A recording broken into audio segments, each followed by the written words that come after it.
যুক্তরাষ্ট্রের জাতীয় গোয়েন্দা বিভাগের প্রধান পদ থেকে সরে দাঁড়ানোর ঘোষণা দিয়েছেন তুলসী গ্যাবার্ড। ব্যক্তিগত কারণ দেখিয়ে পদত্যাগের কথা জানালেও তার এই সিদ্ধান্তের পেছনে রাজনৈতিক বিচ্ছেদকেই বড় করে দেখছেন বিশ্লেষকরা।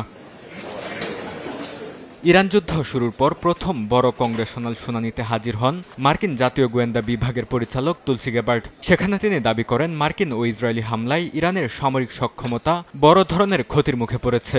একই সঙ্গে তিনি এটাও বলেন ইরানের শাসন ব্যবস্থা এখনও পুরোপুরি ধসে পড়েনি। তবে বিতর্ক তৈরি হয় তার লিখিত ও মৌখিক বক্তব্যের পার্থক্য নিয়ে। লিখিত সাক্ষ্যে গ্যাবার্ড স্পষ্টভাবে উল্লেখ করেছিলেন ইরানের পারমাণবিক কর্মসূচি কার্যত ধ্বংস হয়ে গেছে এবং তেহরান তা পুনর্গঠনের কোনো উদ্যোগ নেয়নি। তবে প্রকাশ্য শুনানিতে সেই গুরুত্বপূর্ণ অংশ উচ্চারণ করেননি তিনি।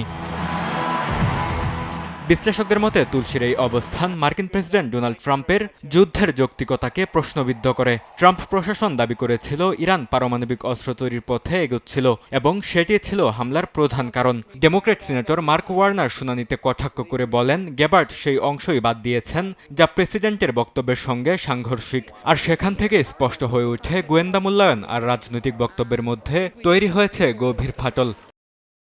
পরিস্থিতি আরও নাটকীয় রূপ নেয় মার্কিন ন্যাশনাল কাউন্টার টেরোরিজম সেন্টারের পরিচালক জো কেন্টের পদত্যাগের খবরে। পদত্যাগপত্রে তিনি লিখেন ইরান যুক্তরাষ্ট্রের জন্য কোনো অনিবার্য হুমকি ছিল না। বিশ্লেষকদের মতে কেন্টের এই অবস্থান প্রশাসনের অভ্যন্তরীণ বিভাজনকে সামনে নিয়ে আসে। আর গ্যাবার্ডও তাকে প্রকাশ্যে আক্রমণ না করে অনেকটা একই ধরনের সংযত অবস্থান ধরে রাখেন। ফলে ট্রাম্প প্রশাসনের যুদ্ধপন্থী অংশের সঙ্গে তার দূরত্ব আরও স্পষ্ট হয়ে ওঠে।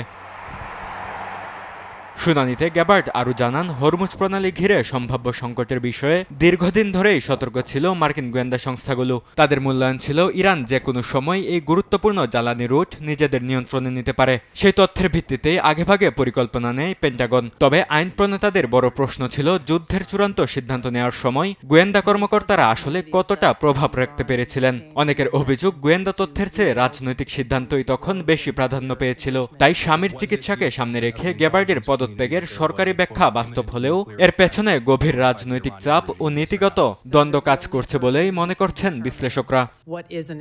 বরকতুল্লাহ, সময় সংবাদ।